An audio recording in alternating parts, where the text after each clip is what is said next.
Hello friends, welcome to channel. இன்றைக்கி நம்ம என்ன பார்க்க போகிறோம் அப்படின்னா, விஜய் ஆட்சி அமைக்கணும் அப்படின்னா என்னென்ன பண்ணணும், என்ன ஆதரவு இருக்குது அப்படிங்கிறத பற்றி தான் இந்த பதிவில் வந்து பார்க்க போகிறோம். ஸோ நடந்து முடிந்த சட்டமன்ற தேர்தலில் பார்த்தீங்க அப்படின்னா, விஜய் வந்து ரொம்ப அமோகமான ஒரு வெற்றியை பெற்றிருக்காரு அப்படின்னு சொல்லலாம். ஆனாலும் பார்த்திங்கன்னா, அந்த பெரும்பான்மைக்கு உண்டான தொகுதியை வந்து நம்ம இன்னும் பெறல. ஒரு உதாரணத்துக்கு பார்த்தீங்க அப்படின்னா, நமக்கு 234 தொகுதியில் 118 தொகுதிகள் வந்து யார் ஜெயிக்கிறாங்களோ அவங்களுக்கு தான் வந்து பெரும்பான்மை. அது கூட்டணியாக இருந்தாலும் சரி, தனி கட்சியாக இருந்தாலும் சரி, ஸோ அவங்களுக்கு தான் வந்து அந்த பெரும்பான்மை.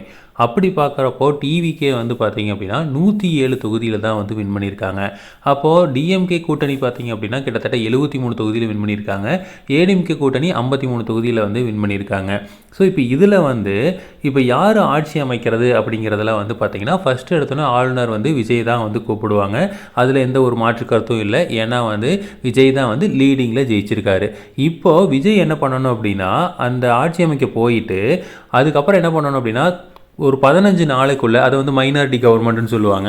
அப்போ வந்து 15 நாளைக்குள்ளே என்ன பண்ணணும், அவர் வந்து மெஜாரிட்டியை நிரூபிக்கணும். அப்போ மெஜாரிட்டி நிரூபிக்கிறதுக்கு மற்ற கட்சியிலேருந்து யாரோ கொஞ்சம் எம்எல்ஏக்களை அவர் வந்து சப்போர்ட்டுக்கு கூப்பிடணும். இப்போ வந்து என்னன்னு பார்த்தீங்க அப்படின்னா, முன்னையெல்லாம் டிஎம்கே ஏடிஎம்கே என்ன பண்ணியிருப்பாங்க அப்படின்னா, அந்த சின்னத்திலேயே நிற்க வச்சுருப்பாங்க கூட்டணி கட்சிகளை. ஏன் அப்படின்னா, ஒரு வேளை வந்து வேறு கட்சிக்கு போயிடுவாங்க அப்படிங்கிறத வந்து நமக்கு கொண்டு வருவாங்க. அப்போ அது என்னென்னா, அந்த ஒரு சின்னத்தில் நின்று அந்த கட்சியில் நின்று அதை நம்ம ஜெயிச்சிட்டோம் அப்படின்னா, அதுக்கப்புறம் வேற ஒருத்தருக்கு சப்போர்ட் பண்ணிங்க அப்படின்னா, நம்ம வந்து கட்சி தாவல் தடை சட்டம் அப்படின்னு ஒரு சட்டம் இருக்குது. அந்த சட்டத்து மூலமாக வந்து என்ன பண்ணுவாங்க அப்படின்னா, அவங்கள தகுதி இழப்பு செஞ்சுருவாங்க. இப்படி தான் வந்து பன்னீர்செல்வத்தையெல்லாம் வந்து தகுதி இழப்பு செஞ்சாங்க. ஸோ அந்த மாதிரி பண்ணிடுவாங்க அப்படிங்கிற ஒரு இது இருந்தது. ஆனால் இப்போ வந்து என்ன பண்ணிட்டாங்க அப்படின்னா, இந்த கூட்டணி கட்சிகள் விவரமாக அவங்கவுங்க சின்னத்தில் தான் நிற்பேன் அப்படின்னு சொல்லிட்டாங்க. அதனால வந்து பார்த்திங்கன்னா, நிறையா பேர் அவங்கவுங்க சின்னத்தில் தான் வந்து கூட்டணி கட்சிகள் நின்னாங்க.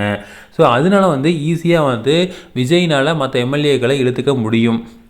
ஸோ அப்படி வந்து அவர் அந்த மற்றவங்களாம் இழுத்துட்டார் அப்படின்னா பிரச்சனையே கிடையாது. ஆட்டோமேட்டிக்காக அவர் தான் வந்து 5 வருஷத்துக்கு சிஎம்மாக இருப்பார்.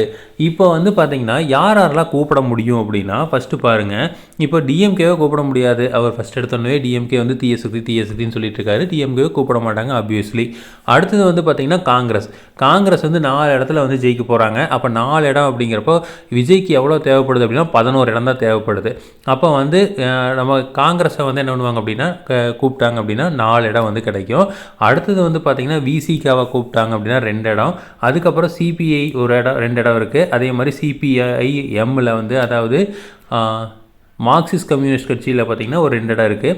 அடுத்து வந்து முஸ்லீம் லீக் 2 இடம். அடுத்து தேமுதிக. இது எல்லாத்தையும் கூட்டினாங்க அப்படின்னா விஜய்க்கு தேவையானது கிடச்சிரும். ஆனால் இது வந்து திமுக கூட்டணி விட்டுட்டு இவங்களை எல்லாருமே வருவாங்களா அப்படிங்கிறது டவுட்டு. ஓகேங்களா? இப்போ விஜய்க்கு இருக்கிற இன்னொரு சூப்பரான ஆப்ஷன் என்ன அப்படின்னா, இந்த பிஜேபியை தான் வந்து ரொம்பவே எதிர்க்கிறாரு விஜய். ஸோ அப்போ என்ன பண்ணாங்க, அதிமுகவை நீங்கள் பிஜேபி விட்டுட்டு வாங்க, வந்தீங்கன்னா நம்ம வந்து கூட்டணி வச்சுக்கலாம், நான் முதலமைச்சராக இருக்கேன், எடப்பாடி பழனிசாமியை வந்து துணை முதலமைச்சராக ஆக்கலாம் அப்படிங்கிற மாதிரி சொல்லலாம். ஸோ அப்படி சொல்லிட்டார் அப்படின்னா பிரச்சனையே கிடையாது. ஸோ ஏடிஎம்கேவும் டிவிகேவும் கூட்டணி வச்சு ஆட்சியை அமைக்க முடியும். ஸோ அப்படி அமைச்சாங்க அப்படின்னா தனி பெரும்பான்மை கிடைக்கலைனாலும் பெரும்பான்மை கிடச்சிரும். அதனால் வந்து கூட்டணி ஆட்சியை வந்து நடக்கலாம். ஸோ இது வந்து பர்ஃபெக்டான மேட்ச்சு. ஆனால் இதுக்கு பிஜேபி ஒத்துக்குவாங்களா அப்படிங்கிறது ஒரு டவுட் இருக்குது. ஏன்னா பிஜேபி வந்து பார்த்திங்கன்னா பெருசாக வந்து ஜெயிக்கவே இல்லை, ஒரு சீட்டில் தான் ஜெயிச்சிருக்கிறாங்க. இருந்தாலும் வந்து ஏடிஎம்கேவை கண்ட்ரோல் பண்ணுற சக்தியாக இருக்காங்க பிஜேபி இருக்கிறாங்க.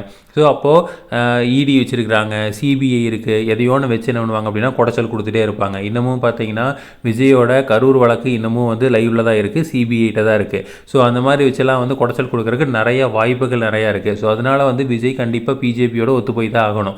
அப்படி இருக்கிறப்போ சரி பரவாயில்ல அப்படின்ட்டு பிஜேபியும் இருக்கட்டும், ஏடிஎம்கேவும் இருக்கட்டும், அவங்களோட சேர்ந்து கூட்டணி வச்சார் அப்படின்னா விஜய் வந்து 5 வருஷத்துக்கு முதலமைச்சராக இருக்கலாம். ஸோ இதுதான் வந்து இப்போ களத்தில் இருக்கிற யதார்த்தமான ஒரு செய்தி. இதை வந்து நம்ம அக்செப்ட் பண்ணி தான் ஆகணும். ஏன்னா வந்து ஒன்று விஜய் வந்து 118 சீட்டு வாங்கியிருக்கணும், வாங்கிட்டார் அப்படின்னா பிரச்சனையே இருந்திருக்காது. இல்லை அப்படின்னா தேர்தலுக்கு முன்னாடியே வந்து இந்த மாதிரி ஒரு சில கட்சிகள், விடுதலை சிறுத்தைகளோ இல்லை வந்து காங்கிரஸோ, இந்த மாதிரி ஒரு கட்சிகளோட கூட்டணி வச்சுருக்கணும். ஸோ இந்த ரெண்டுமே நடக்கலை.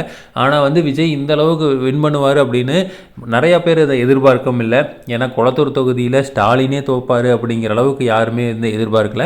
ஸோ ஆனால் நடந்திருக்கு. மக்கள் மாற்றத்தை வந்து விரும்பியிருக்காங்க. ஸோ இதில் வந்து எந்த ஒரு மாற்று கருத்தும் இல்லை.